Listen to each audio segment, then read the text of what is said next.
حضرت آدم علیہ السلام کے ماں ہے نہ باپ ہے، بلکہ اللہ تعالیٰ نے ان کو مٹی سے بنایا ہے۔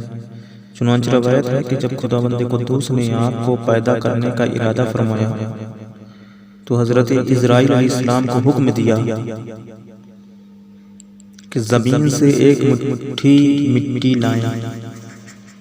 حکم خداوندی کے مطابق حضرت عزرائیل علیہ السلام نے آسمان سے اتر کر زمین سے ایک مٹھی مٹی اٹھائی تو پوری روئے زمین کی اوپری پرت چھلکے کے مانند اتر کر آگ کے مٹھے میں آ گئی، جس میں 60 رنگوں اور مختلف کیفیتوں والی مٹیاں تھیں، یعنی سفید و سیاہ اور سرخ و زرد رنگ والی، نرم و سخت، شیریں و تلخ، نمکین و پھیکی وغیرہ کیفیتوں والی مٹی شامل تھی۔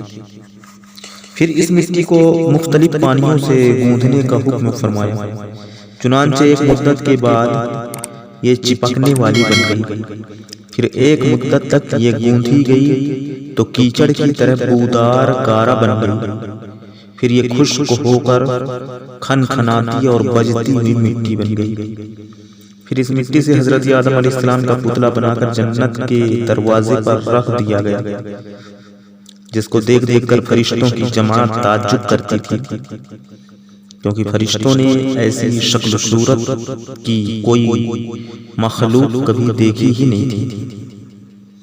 پھر اللہ تعالیٰ نے اس پتلے میں روح کو داخل ہونے کا حکم فرمایا، چنانچہ روح داخل ہو کر جب آپ کے نتنوں میں پہنچی تو آپ کو چھینک آئی، اور جب روح زبان تک پہنچ گئی تو آپ نے الحمدللہ پڑھا، اور اللہ تعالیٰ نے فرمایا یرحمکم اللہ، یعنی اللہ تعالیٰ تم پر رحمت فرمائے۔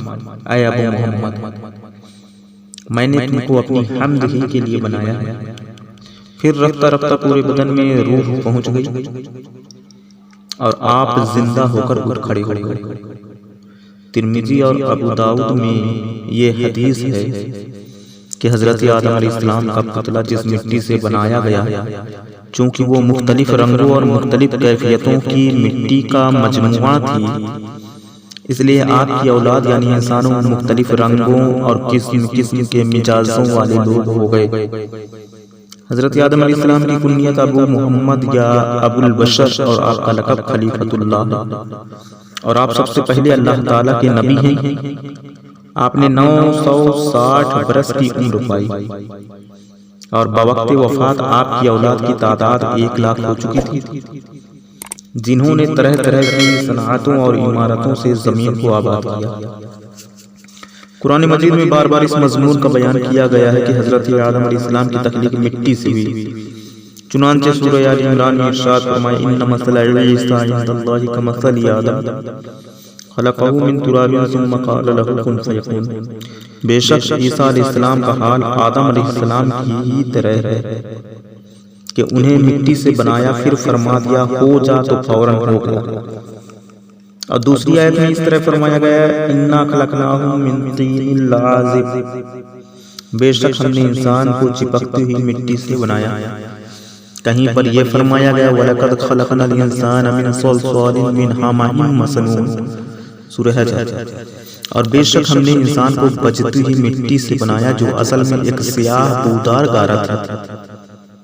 جب حضرت آدم علیہ السلام خداوند قدوس نے بہشت میں رہنے کا حکم دیا تو آپ جنت میں تنہائی کی وجہ سے کچھ ملول ہوئے، تو اللہ تعالیٰ نے آپ پر نیند کا غلبہ فرما دیا، اور آپ گہری نیند سو گئے تو نیند کی حالت میں آپ کی بائیں پسلی سے اللہ تعالیٰ نے حضرت حوا کو پیدا فرما دیا۔ جب آپ نیند سے بیدار ہوئے تو یہ دیکھ کر حیران رہ گئے کہ ایک نہایت ہی خوبصورت اور حسین و جمیل عورت آپ کے پاس بیٹھی ہوئی ہے۔ آپ نے ان سے فرمایا تو کون ہے اور کس لیے یہاں آئی ہے؟ تو حضرت حوا نے جواب دیا کہ میں آپ کی بیوی ہوں، اور اللہ تعالیٰ نے مجھے اس لیے پیدا فرمایا ہے تاکہ آپ کو مجھ سے انس و سکون و قلب حاصل ہو، اور مجھے آپ سے انسیت و تسکین ملے، اور ہم دونوں ایک دوسرے سے مل کر خوش رہیں اور پیار و محبت کے ساتھ زندگی بسر کریں، اور خداوند قدوس کا نعمتوں کا شکریہ ادا کرتے رہیں۔ قرآن مجید میں چند مقامات پر اللہ تعالیٰ نے حضرت حوا کے بارے میں ارشاد فرمایا، مثلا وَخَلَقَ مِنْهَا زَوْجَهَا وَبَثَّ مِنْهُمَا رِجَالًا كَثِيرًا وَنِسَاءً، اور حضرت آدم سے ان کی بیوی کو پیدا فرمایا اور ان دونوں سے بہت سے مردوں اور عورتوں کو پیدا فرمایا۔ یہاں پر ہمیں درس لینے کی ضرورت یہ ہے کہ حضرت آدم و حوا علیہ السلام کی تخلیق کا واقعہ مضامین قرآن مجید کے ان عجائبات میں سے ہے جس کے دامن میں بڑی بڑی عبرتوں اور نصیحتوں کو گوہر آباد کے انبار پوشیدہ ہیں، جن میں سے چند یہ ہوں گے۔ اللہ تعالیٰ نے حضرت آدم علیہ السلام کو مٹی سے بنایا اور حضرت حوا کو حضرت آدم علیہ السلام کی پسلی سے پیدا فرمایا۔ قرآن کے اس فرمان سے یہ حقیقت عیاں ہوتی ہے کہ اللہ کے عالم جل جلالہ نے انسان کو 4 طریقوں سے پیدا فرمایا ہے۔ اول یہ کہ مرد و عورت دونوں کو ملاپ سے، جیسا کہ عام طور پر انسانوں کی پیدائش ہوتی ہے۔ چنانچہ قرآن مجید میں صاف صاف اعلان ہے کہ اِنَّا خَلَقْنَا الْإِنسَانَ مِن نُطْفَةٍ أَمْشَاجٍ، یعنی ہم نے انسان کو مرد و عورت کے ملے جلے نطفے سے پیدا فرمایا۔ دوسرا یہ کہ تنہا مرد سے ایک انسان کو پیدا ہو اور وہ حضرت حوا ہے۔ اللہ تعالیٰ نے ان کو حضرت آدم علیہ السلام کے بائیں پسلی سے پیدا فرمایا۔ تیسرا یہ کہ تنہا ایک عورت سے ایک انسان کو پیدا ہو جائے اور وہ حضرت عیسیٰ علیہ السلام ہے، جو کہ پاک دامن کنواری بیوی مریم کے شکم سے بغیر باپ کے پیدا ہوا ہے۔ چوتھا یہ کہ بغیر مرد و عورت کے بھی ایک انسان کو خداوند قدوس نے پیدا فرما دیا اور وہ انسان حضرت آدم علیہ السلام ہے کہ اللہ تعالیٰ نے ان کو مٹی سے بنا دیا۔ ان واقعات سے ہمیں کچھ سبق رہنمائی کے طور پر ملتی ہے کہ خداوند قدوس ایسا قادر و قیوم اور خلاق عالم ہے کہ انسان کو کسی خاص ایک ہی طریقے سے پیدا فرمانے کا پابند نہیں ہے، بلکہ وہ ایسی عظیم قدرت والا ہے، وہ جس طرح چاہے انسانوں کو پیدا فرما دے۔ چنانچہ مذکورہ والا 4 طریقوں سے اس نے انسانوں کو پیدا فرما دیا، جو اس کی قدرت و حکمت اور اس کی عظیم الشان خلاقیت کے نشان اعظم۔ سبحان اللہ، خداوند قدوس کی شان خالقیت کی عظمت کا کیا کہنا ہے، جس خلاق عالم نے کرسی و عرش اور لوح و قلم اور زمین و آسمان کو کن فرما کر موجود فرما دیا۔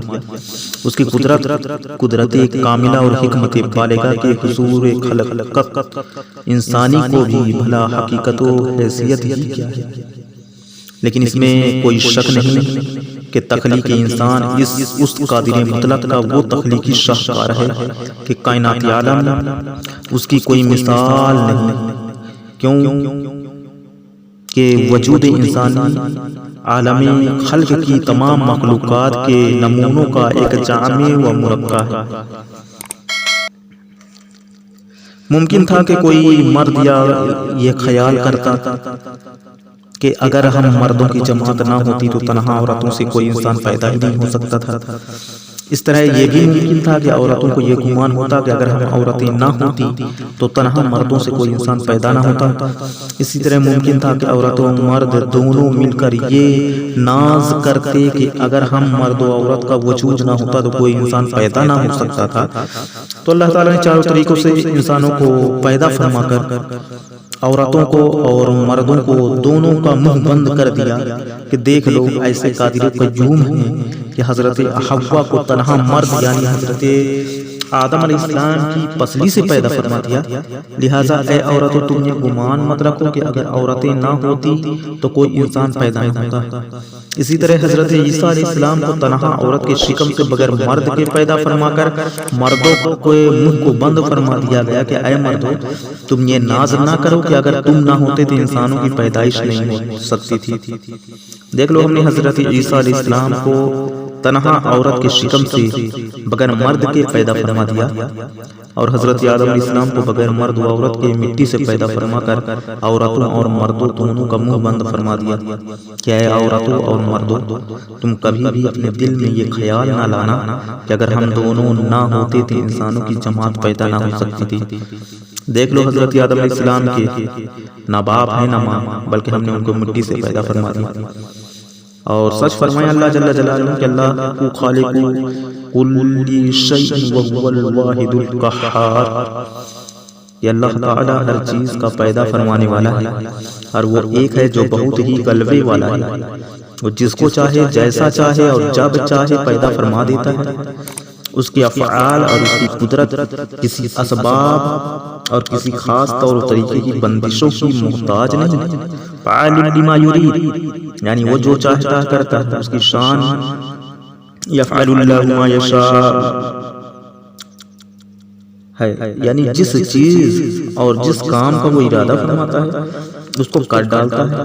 کوئی اس کی مشیت میں دخل انداز نہیں کر سکتا، نہ کسی کو اس کے کسی کام میں چوں و چرا کی مجال ہو سکتی ہے۔ اللہ تعالی ہم سب کو ہدایت عطا فرمائے، آمین بجاہ سید المرسلین وما علینا الا البلاغ۔